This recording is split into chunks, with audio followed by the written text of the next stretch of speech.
经理退后。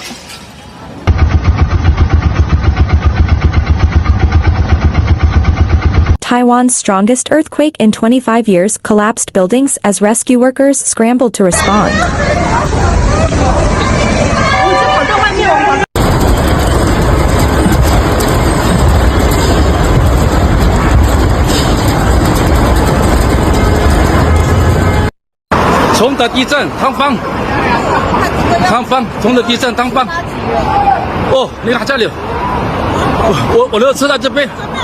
A major earthquake with a magnitude of 7.04 struck Taiwan's east coast on Wednesday, the strongest quake to hit the island in 25 years, according to the U.S. Geological Survey.